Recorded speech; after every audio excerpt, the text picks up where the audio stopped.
filled with legends, health, wellness, and performance. And today we have a company called Hemp Exchange, and Chris Fonts is the owner. And their company is all about exploring the most reputable hemp, quality hemp products, from hemp flowers to hemp biomass to hemp oils and to hemp seeds. So welcome, Chris Fonts. Thanks for having me on the show. I appreciate it. You're absolutely welcome. It's a delight. So tell me how this company started. Yeah, happy to. Hemp Exchange pretty much started out of necessity. We're a joint venture with another company, and that company was operating in the hemp industry and very quickly determined, even though they've been operating for years, they quickly determined that there was a need for a stable supply chain. Their biggest concern and their biggest frustration in operating their business was being able to source product that was already vetted and was real and would actually show up and was what it said it was. So they kind of had this idea of, we need a marketplace that works. There's only 2 existing marketplaces at the time, and they're basically just like Craigslist, but a little fancier, and didn't do any of the vetting. And so they said, why don't we task someone and joint venture a company that does this? So I had some previous relationships with some folks at that company, and they pitched the idea to me, and I've got a background in startups and software. And they said, this is what we need. Is this something you can do? And I was like super excited right off the bat. Like, absolutely, I'd very much love to be part of this. So we went into R&D, and about a year later, we launched our product. Okay, because there's so many, that is the biggest challenge, because a lot of people have been going through brokers, and they've been calling up a broker, and then the broker's taking a cut, and sometimes it's, down the food chain through 2 or 3 brokers, because everybody's taking a cut, especially when somebody first gets into this industry. So how are you making sure that they're reputable and the product is what it says it is? Great question. So we require a photo ID and a business license before you can even participate on the exchange. Now, you can register with an email address, and we do verify that email address is correct before you can do anything. But once that's been verified, you can look at products, but you can't take any action on the system until you've been a verified business. So we request that you submit registration. That includes your business documentation, that includes a photo ID, your business address, name, email address, phone number, etc. And then we actually verify all those documents. So we'll contact the state secretary of that individual state to verify the business license is real and that it's in good standing. And then that person that's submitting all this is somehow tied to that business. So they are speaking on behalf of a company that they're allowed to speak on behalf of. Once they're verified, they're then free to take actions on the system. Let's say that action is selling biomass, and they live in a state that requires an ag license in order to do that. We have a compliance matrix on the software that will identify, oh, you live in Utah, you're trying to sell biomass, you need a license for that, and we don't have your license on record. So it will say, we need a copy of this license. Any one of these licenses will suffice, depending on your state legislation. They submit that license to us, and then we hand verify this with the state ag department. Some ag departments prefer email, some prefer phone calls, but regardless, we will contact the ag department and say, here's a business license we have, here's who it's registered to. Is this real? And is it in good standing? By the time they get through all of this, we pretty much know exactly who they are. And we know that they're real and that they're a valuable business, that they're a vetted company. Now, is your software matching up the retailers with the processors, with the biomass people? So is there a way that they can find out about each other, or is this kept secret? The current iteration of the platform is completely anonymous. So we're attempting to commoditize the market. And basically, when you want to buy corn, you don't go handshake a farmer and figure out where to buy corn from, right? You go on to a clearinghouse and you just purchase corn, and you know that the corn is going to be what it's supposed to be, and it's going to show up when it's supposed to show up. That's what we're trying to do in the marketplace. Additionally, a lot of farmers don't necessarily want to be ousted. They don't want their address floating around. They don't want people coming to their property and kicking tires. Some of this is because of the influx of bad brokers that you were speaking about earlier. They get a lot of people that just come, waste their time all day long when they've got other things to do and never actually purchase.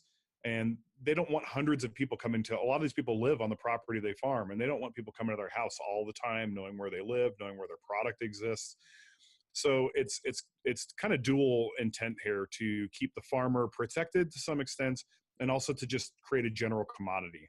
If you want biomass, here's the profile you're looking for. Here's the quantity you're looking for.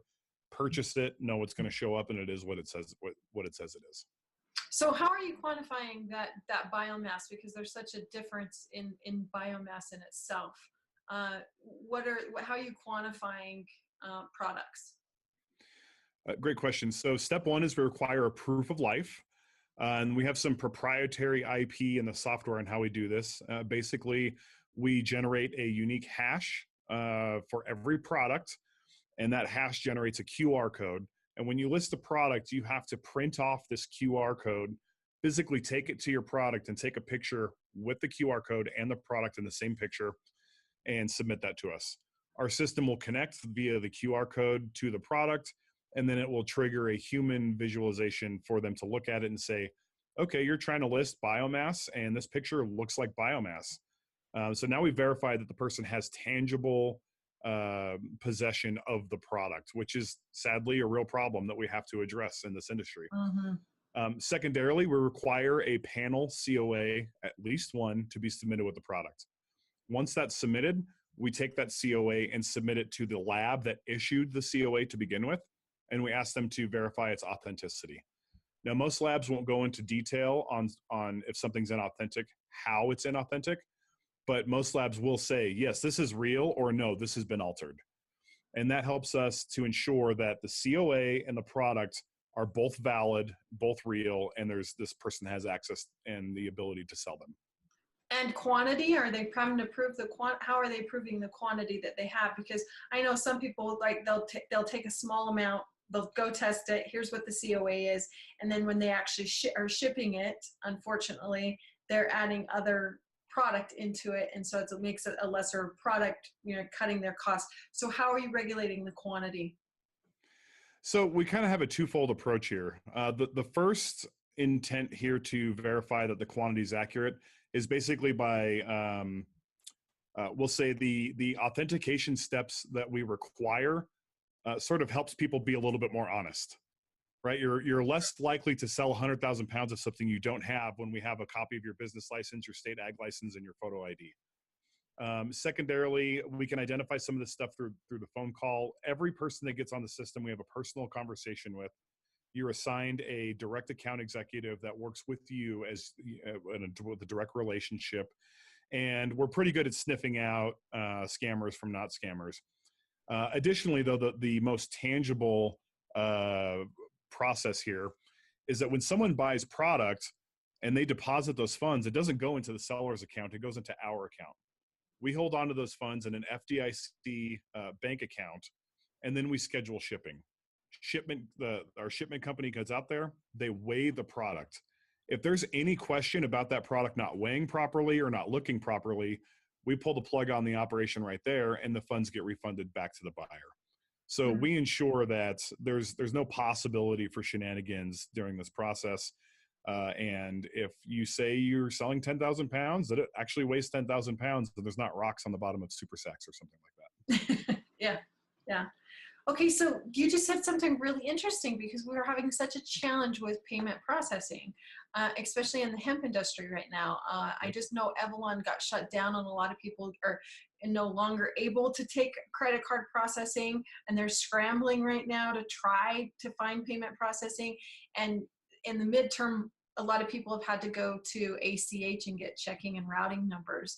So what was your process like to set up the payment processing, just because so many people are having troubles with that? Well, it is a wire transfer, not a credit card transaction. Okay. The intent behind this is the dollars we're talking about in these transactions, most credit card companies can't facilitate them anyway. You can't put $500,000 on your Visa. It just doesn't work out that way most of the time. Plus the credit card fees are exorbitant, and that would be difficult for anyone to really consume at that level.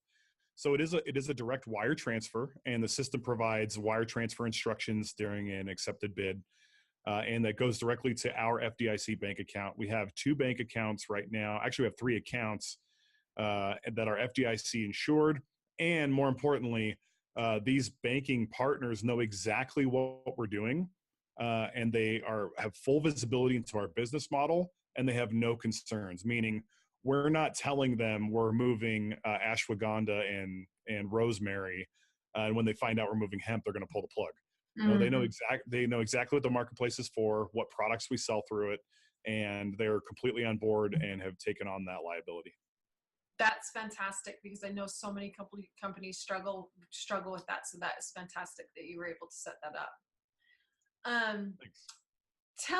so you've been working on this for a year, and you're just really kind of launching. What's been the reception so far? Because I think this is right. As soon as I came across you at Utah Can, and I saw what you guys are doing, I was like, this is such a fantastic idea. So what's the reception been? Because I know that you're a fairly new business.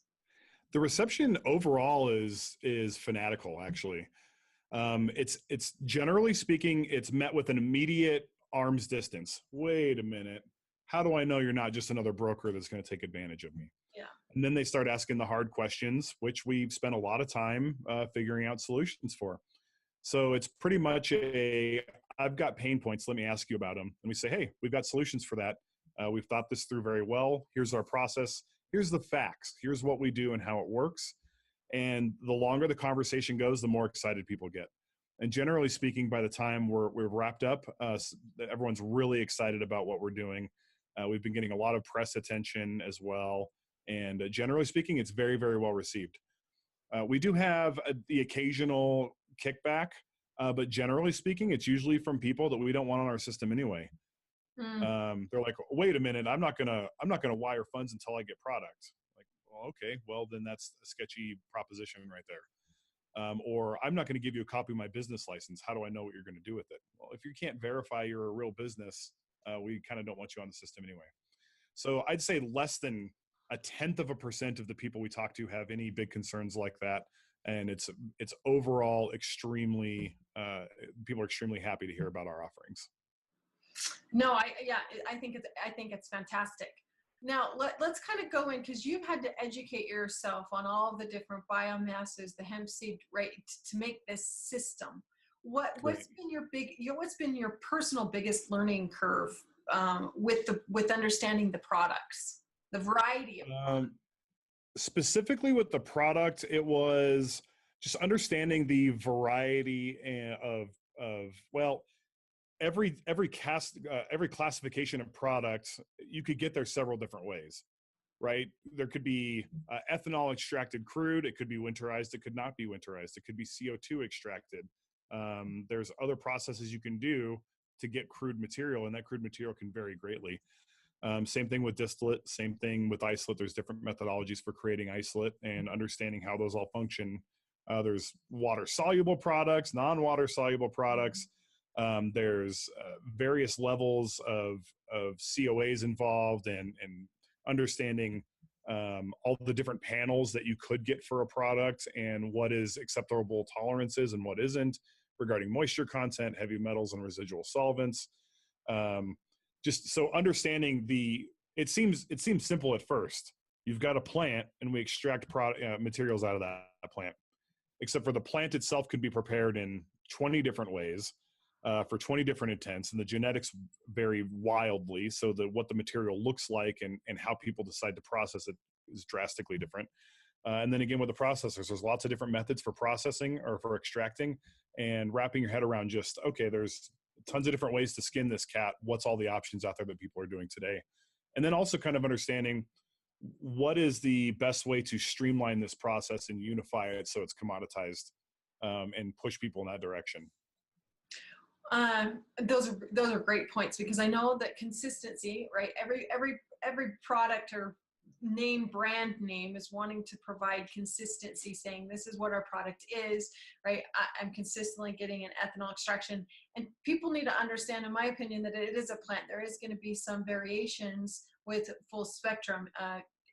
You know, a lot of people don't know this, but the top of the flower versus the bottom of the flower, those two flowers actually even have on the same weed actually have a different profile. Right. So, Yeah, absolutely.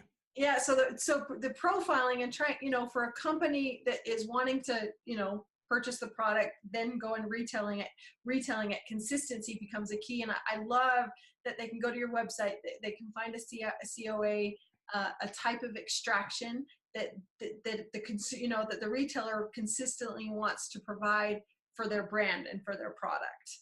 So, Thank you. let's go into extraction just a little bit. Okay. Because there is so many different types. There's hydrocarbon, there's vapor, there's ethanol extraction. In your opinion, and I know that you're selling, you're trying to transfer all of them, but in your personal opinion, have you found that, do you have a preference towards a specific extraction method? Well, I think just from a pure economic standpoint, I think ethanol is probably the best way to go. The reality is the throughput of ethanol is one of the only reasonable solutions for massive scaling. You can do this with CO2, you can do this with other methodologies, and there's some new upcoming techniques that I'm not super familiar with that I can't really speak to. Some people are using like a water extraction. Some people are using sound vibration extraction, which I don't fully wrap my head around. I think most of them struggle with scalability, though. It's great at a boutique offering, but you can't process a ton a day, a ton of biomass a day with those methods very easily. So I think the reality is the market's going to see most processors that are moving to scale are going to be using ethanol. The biggest pushback to ethanol is the fact that it's ethanol, right? That you're using a solvent in the first place. And so a lot of people will say, well, that's why I use CO2. But what a lot of people in the public especially don't understand is that if you want to winterize your CO2, it's going to be soaked in ethanol to do so. So even CO2 extracted product oftentimes through the process is touching ethanol anyway. And that's why it's really important to have those residual solvent panels, because while it's not optimal, and I wouldn't necessarily say I'm a proponent of putting solvents like that into human consumables at any step of the process, it's kind of the best option to facilitate the growth we're going to see. But it's critical that those residual solvents get completely remediated out of the product before it touches an end user. So when you're looking for product to purchase, really the residual solvents and heavy metals, pesticides, mycotoxins, microbials, those are panels you should absolutely require before you make a purchase decision, because without them, you don't know what you're getting. You could be getting something that has a ton of ethanol left in it, or has been moldy, or has some sort of fungus in it that you don't really want to put in human bodies. So I think, go ahead. Well, no, I just had a couple questions from what you were saying. One was with it, winterize. Like, can you explain what you mean by winterize? So people. Yeah, basically the winterization process is you're trying to get rid of any of the excess lipids or waxes out of the extracted cannabinoids. So during the extracted process, some lipids, some waxes come out with the cannabinoids, and those will muck up the end process, and they're just basically useless, and they only cause trouble. So the process of winterization is using a super cooled product to separate the waxes and lipids from the rest of the cannabinoid material so that it can be remediated out of the product. Okay, and then my other question that I think people might have need answered is shelf life. So once this happens and once it's extracted and we've taken the biomass, well, let's talk about that. Is there a time frame when it needs to be extracted once they purchase a biomass? And then is there a time frame once it's made into a distillate or a powder, from the shelf life with it? Do Great you have questions. rules and regulations on that?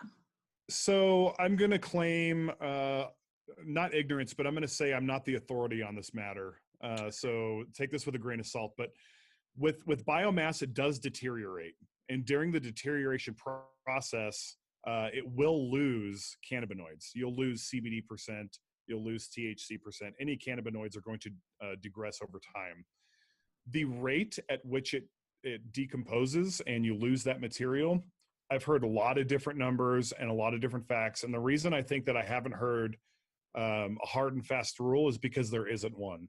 It depends on the temperature, it depends on the moisture, it depends on the environment it's being stored, how it's been packaged, what it's next to, etc. So I can't really give you a hard number. I've heard something as aggressive as 1% CBD loss every 30 days. And I've heard other people say, not a chance, you're not going to see anywhere near that degradation. So I'm not really certain what's real out there, but I do know that time is of the essence, and you are losing percentage point as time goes on. How aggressive that is, I'm not really sure. No, I appreciate that. So that's from the biomass. But yes, once it's into a distillate or a powder or a crystal, does the same rules apply? that's a great question that I don't have an answer for. I have not heard anyone ever state any kind of shelf life on the extracted material. My understanding is as long as it's sealed properly and stored well, that the shelf life is extremely long and any kind of degradation is negligible. However, I'm remiss to say I'm for certain on that. So Yeah, no, I no, and the reason that's because I'm stumped on that too, because there's so many people that came up to me and they're like, "Hey, what's the shelf life?" And I'm like, "Well, like you're saying, there is a degradation with it, but I've heard a year. But I've also seen a variety of these different companies putting citric acid or polysorbate, or they've been putting xanthan gum, and those are all preservatives to that are used in other products, I should say, to keep the shelf life with them. And those cause a lot of inflammation. And a lot of people are taking CBD because of inflammation. I'm like, okay, why are we putting those ingredients in? And I'm like, okay, it has to do with shelf life. That's been my reasoning. And I don't know if I'm right or not, but that's been my reasoning of why else would you add those? So my gut feeling on that is this is product manufacturers just doing what product manufacturers have always done. It's just sort of standard operating procedure. Hey, if we're going to make a product, we have to add preservatives so we maintain our shelf life without really having any hard reason to do so. I mean, generally speaking, the bottom line is with the supply chain as it is right now, your end product, your consumer product, isn't that far removed chronologically from when it was a plant. And by the time it's consumed, there's not a lot of time there. We just don't have the supply for a bunch of CBD to be sitting around on shelves for years at a time. Most of the time, we're not keeping up with demand. So it's pretty much it's harvested, it's extracted, it's put into a formulation, it's bottled, put on a shelf, it's bought and consumed, all within a relatively short amount of time, generally speaking, for this industry. So I don't know that shelf life is something we should be concerned with today. It probably will be more of a concern as supply finally ramps up to exceed demand. But I think we're a couple of years away from supply exceeding demand. As the demand grows, I don't think our current supply rate is keeping up with that demand. And I don't think shelf life is a major concern. So I think it's just product manufacturers doing what they've always done, kind of protecting themselves and hedging their bets against potential deterioration on the shelf. But I think it's probably an unnecessary step. Again, I'm not the expert here. So if someone's watching this that says, hey, I'm a chief scientist at a product manufacturer and you're dead wrong, I would love to be educated. So please share your thoughts. But that's sort of my feeling on it. Okay, now let's talk about pricing in the industry. Mm-hmm. Since you've been in the industry, you came into the industry a year and a half, maybe 2 years ago, or kind of been researching it. The prices are expected to come down with biomass and with buying the crystals and the powders and the dabs, whatever it is. Hemp overall is supposed to come down. What I've heard is around like 2022, right? With the supply and demand will we'll be able to meet that as more of these states are becoming where they can grow hemp. Hmm. With the fluctuation, because I would think, I mean, you're going to be absolutely in the know with prices and where the market's actually going to go. Right. What kind of conversations have you had, and where have we been in the past, and where do you think we're going to head it with the future with pricing? So generally speaking, to date, pricing has been super volatile and super cyclical. You can purchase biomass. Biomass, generally speaking, is priced on a CBD percent point per pound. So if it's 10% CBD and it was priced at $4 per point per pound, 1 pound would be $40. If you can track that math. That's how the industry is pricing it right now. And I think we'll continue pricing biomass at that standard for a long time, until maybe forever, maybe indefinitely. Mm. But the supply and the demand is so cyclical. In fall, we have this almost surplus of biomass for people that are willing to purchase it at the time. But as we get further away from fall, that supply dwindles and dwindles and dwindles till we get to where we're at now, where you're hard pressed to find biomass anywhere in the country, and definitely not in large quantities. So typical free market economics here. In the fall, biomass is cheaper. Towards spring, it's more expensive in summer. So you can see it as low as $2.50, $3 per point per pound, and as high as $6 per point per pound, depending on when you're coming into the market and what's currently available. So where we've been so far is very volatile, very cyclical, and compound that with the fact that you mentioned earlier, oftentimes there's 3, 4, 5 brokers in the chain of a purchase between buyer and seller. And so they're marking up the price every step of the way. So the buyer, what they're paying and what the seller is selling it for are pretty disparate. And because of that, it's adding to that volatility and uncertainty in pricing, because you see wild shifts based on how many products were moved, based on how many brokers were involved. So as we start to walk away from that model and less middlemen are involved, and we have a little bit more price stability, that's going to stabilize a little bit with the volatility. But additionally, as supply starts becoming more and more readily available, that will streamline as well. Something we're trying to do with the exchanges is pitch it as a tool to farmers to say, what should you be selling your biomass at? Don't go talk to a broker about what you should be selling at. Go look what everyone else is selling the biomass for and get a good idea so you get fair market value for your product. So I think we're moving, like you said, I think probably 2022 is when we'll start to see things come down. Until that time, it's going to be volatile and cyclical, but I feel like it's going to be a little bit more stable as time progresses, as people start using marketplaces like this and price transparency becomes a little bit more prevalent. Yeah, I know on my side, because I talk a lot of clinical, and when you're looking at the research studies really are saying, hey, from a clinical evidence standpoint, we're saying, hey, we probably should dose hemp and CBD based on body weight, and that the body weight should kind of regulate how much dose or suggested use that a person actually is taking. And from a lot of the studies that I've read, it typically is a higher dose of CBD than where people are actually seeing the benefit. And so a lot of people are taking probably about around 30 milligrams on average right now, and some people are not seeing the benefit. And so I don't want people to think that CBD or hemp is a fad, and because they're not getting the benefits because they're not getting enough. And then when they're needing that higher amount, they're definitely going to need the prices of hemp to be drove down for them to actually get the medical benefits. So I do in a way would love to see, over time, and this is, what I would like to see over time, that the prices actually do come down so people can actually take the proper dosage for them to see the medical benefit. Yeah, that's an interesting conundrum, actually, because I agree with you. I would love to see the consumer prices fall so that more consumers have more access and it's less costly for them to get what they need.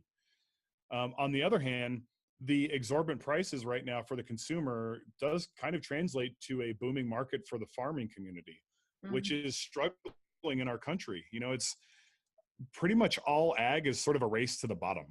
And I'd love to see this industry not do that. Now, that doesn't mean it shouldn't come down some, so consumers can afford product more reasonably.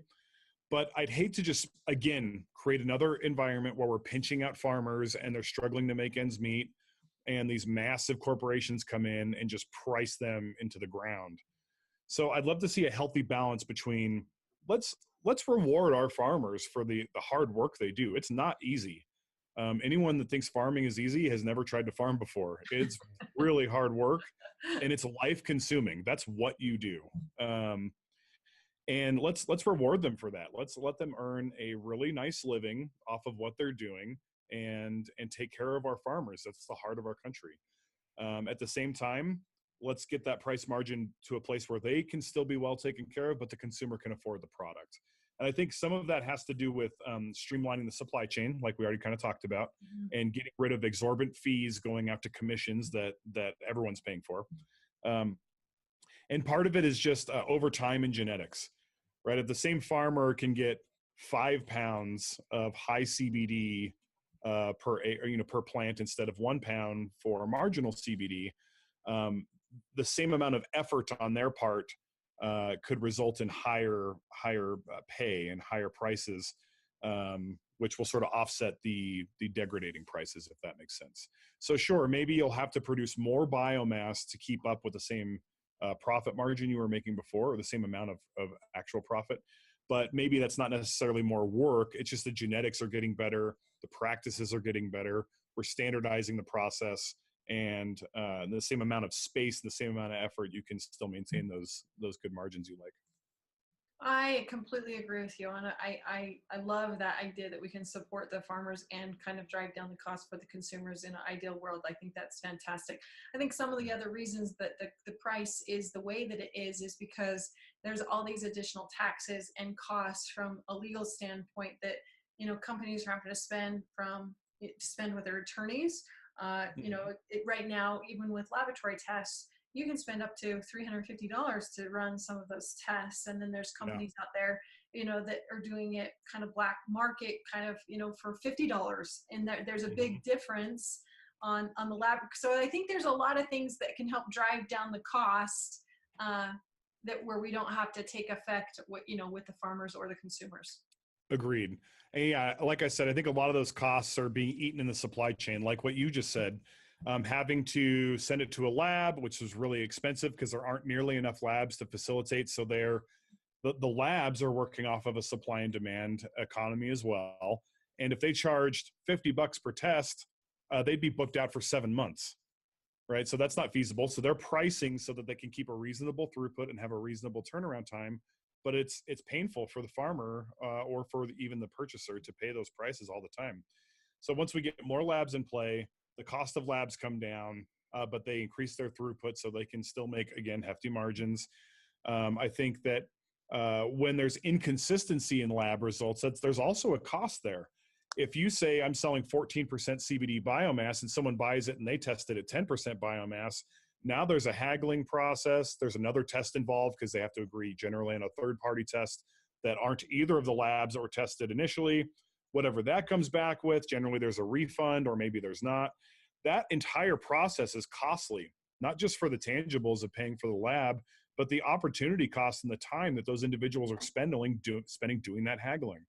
A lot of bigger operations, they have entire teams just working on this because it never goes smooth, right? So I think once you eliminate some of those problems and the supply chain is, oh, that's what I want, I buy it, it shows up, it is what it says it is, and you eliminate the hassle, the back and forth, the constant negotiation post-purchase, that will also drive prices down because it won't be eaten up in that process. Now, on your exchange, let's just say I purchase a product, I get the product, right? They provide me the test, I get the product, and that happens. The test is not what it says that that the consumer, that the other person said it was. What's your guys' policy on that? So we have a in-transit sampling that's required for all product. So let's say someone sells 10,000 pounds of biomass. We go pick it up. Again, as I mentioned earlier, step one is a visual inspection to make sure the product looks like what it's supposed to be and is what they say it is. It's not rocks and lawn mulch. And then two, They weigh the product to make sure it weighs what it's supposed to weigh. And then 3, they will grab a sample of every container that's being loaded on the truck. We'll store and catalog that sample. So it's something that was third party grabbed, like the sample was done by a third party, not the seller. And it was, we know how to homogenize the material as best as we can per tote or per super sack. So it's a good representative sample, and we'll store that. If there's any issues on the back end, we have that sample that we can provide for our individual third-party testing. We'll say, hey, we'll send this out to a lab of our choice, and let's let them moderate more or less and be the deciding factor on where this plant material resides. The reality is there's inconsistency in lab tests. There's inconsistency in homogenization sampling. And like you said earlier, there's inconsistency amongst the plants themselves on where their percentages lie. So even a good actor in good faith can grab 2 very intentional homogenized samples from the same plant that's been milled, send them off to the same lab, and see between 2 and 5 points disparity between the CBD percent. So it's not always intentional bad actors who are trying to screw people over, more or less. Sometimes it's just the nature of the product and how it works. So assuming we have good actors on both sides, if there's a huge disparity, we'll try to arbitrate that and say, look, let's come to an agreement. This is where the tests are at. What's going to make everyone happy here? If we can't do that, then we can leverage the samples. Okay, great. If you guys are comfortable, we're going to send our third-party sample that we took to another lab to get a third-party test, and we're going to use this as sort of the tiebreaker on how this is going to shake out. And based on those results, there's a refund, or maybe there isn't. Maybe there's a portion of refund. Maybe there's additional products sent to compensate for the difference. But we will try to arbitrate, and we think reasonable individuals who've been in the industry understand how this works, and we think we'll be able to arbitrate those fairly easily, as long as everyone really is a good actor and not trying to intentionally pull something off. No, and I think for the industry to move, that if the intent, I think most people, the businesses that will stay intact will be because they have good intentions and want to be a business owner. So I agree with you. Agreed. There. Yeah. Awesome. Yeah. Anything else that's different about your company that we haven't spoken about? Well, we talked about the fact that we do all the vetting, so any products listed, are real and that the COAs are at least valid. When you purchase the product, the financial transaction goes through our FDIC bank accounts. And then, when it's shipped, it goes through a third-party logistics company. They do have a $2 million per conveyance hemp-specific cargo policy, so the product is managed and safe through the transit. And generally speaking, our entire goal here is simply to facilitate growth in the entire industry by stabilizing the supply chain. We're not trying to get rich off of transaction fees. We do need to keep the doors open, though, so there is a transaction fee that is split down the middle between both buyer and seller, because we want to remain a true neutral party. But really our goal here is just, there's a bunch of upcoming growth. It's on the forefront of political change. It's on the forefront of business. It's on the forefront of ethical and moral changes. It's on the forefront of medicinal changes, legislation changes. It is spear point and front and center in a lot of different areas. And we want to facilitate all of those areas to be successful. In order to do so, we just want to stabilize the supply chain so everyone else can do what they do really well.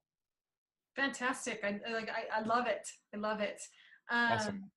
Do you have any competitors that you know of? There are 2 competitors out there. Neither of them function to the degree we function, though. One of them operates on a state of anonymous nature as well, up until the point where you make a transaction. They send you a contract, and then they say, if you make a purchase, give me my commission. Everything else is on you guys. You're responsible for negotiating the transfer of payment. You're responsible for negotiating the shipping. And they don't vet any of their businesses. They claim they do, but we know from firsthand experience they actually don't. When you list a product, it's approved pretty much immediately, which means they didn't vet the COA as well. So there's no vetting, and there's no back-end facilitation of the transaction, and the commission fee is pretty much the same as our transaction fee. There is another marketplace that exists that is basically just a Craigslist. Here's pictures, here's my phone number, here's what I have, give me a call. and they operate off a subscription basis instead of a transaction fee. So it really is just an online representation of what's out there in the wild anyway. So it does facilitate sort of a centralized location for some of that information, but there's no vetting process involved. And so you're really just seeing more of the same, but online. So we do have quote unquote marketplace competitors. However, no one's doing what we're doing. No one's on top of state compliance and verifying ag licenses. No one's contacting these labs and making sure that COAs are real. No one's facilitating financial transactions or the shipping. So we are really the first to do this. And arguably we're the first cannabis platform in the world to do this. And we're pretty excited to say that. So are you going to stay with hemp, or are you going to go into the marijuana space too? Or are you just going to stay hemp focused? That's a good question. And one I can't answer right now because I don't know. Okay. Our intent right now is to stay with the hemp industry and help make sure the hemp industry succeeds. If there's a opportunity for us to participate in the marijuana industry in the future, one, we wouldn't even consider it until it was federally legal. We'd sacrifice the stability of our supply chain for our hemp clients if we did that, because we'd be putting our banking solution at risk. We'd be putting our shipping and transportation potentially at risk. Mm-hmm. So there's things there. There's reasons why we won't engage until it's federally legal. Even if it's federally legal, we have to have that conversation internally. Is this something we want to do? And is there a need for it? If there's a need for it and it's all above the bar, there's a possibility we might engage in that. But right now we have enough on our plate just focusing on the myriad of problems in the supply chain for hemp. No, yeah, I'm sure you do. I'm sure you do. Okay, another question that came to my mind was, are you guys separating out, and I'm sure you are we separating out like seed and stalks from flowers with the biomass? Are all of that, is all of that being, like, do you guys have, how are you categorizing it, I should say? Do you have different categorize, or are you just letting whoever is selling say this is what it is? Or are you kind of monitoring on what categories there is? So that's a great question, and actually something we're going to change here shortly. We're working on it right now, but currently the way the system operates is you have biomass, flour, crude, isolate distillate, and zero T distillate as a primary category. Uh-huh. Then as you're listing your product, depending on what you select, we ask additional questions. And in the case of biomass, we would say, what is in your biomass? Is it whole plant? Is it flower and leaf? Is it just flower? What's in there? And the user will check, this is what's in there. Then the next question is, what's the current state of it? Did you mill it? Is it finely milled? Did you chop it? Is it baled? Like, what condition is the material currently in? And that's pretty much the extent of how we categorize the biomass at this point. We don't go into any further detail, and we find that 99% of these folks are that works. It aptly describes the product that they have. I think we'll see a lot less stems being put into the biomass as time goes on, and we're not really seeing a big problem with a bunch of seeds right now that we're aware of. So I think we're okay, but we do want to refine our product categorization a little bit so it can be a little bit more dynamic and allow for some of those outliers. Like, for example, we had a listing where someone had trimmed off the flower but didn't fully manicure it and trim it. So they basically just cut it off the stem and left the flower intact. And they were selling it at a price point that was basically targeting a market that would say, I'll buy that, I'll finish trimming it up real nice, and then I'll sell it as smokable flower. But our categories really didn't facilitate that very well. So that's the intent, is we want to be a little bit more dynamic. So folks that are doing interesting markets like that, we can facilitate their products as well. Oh, well, it's a great service. So thank you for doing what you're doing for the industry and moving the industry along. Yeah, absolutely. There's a variety of us, right, that need to kind of come together and collaborate and move the industry as a whole. So thank you for right. Absolutely. And thank you. This podcast is great, and all the efforts you're putting in the industry is not unnoticed, and it's much appreciated. Okay. Well, thank you. And how do people reach you if they do have questions or want to reach out to you? Easiest way is just to go to hempexchange.com. You can find our phone number there. You can find our email address. From there, you can learn about our company and you can register for the platform. So we're pretty easy to get a hold of if you just go to hempexchange.com. Okay, great.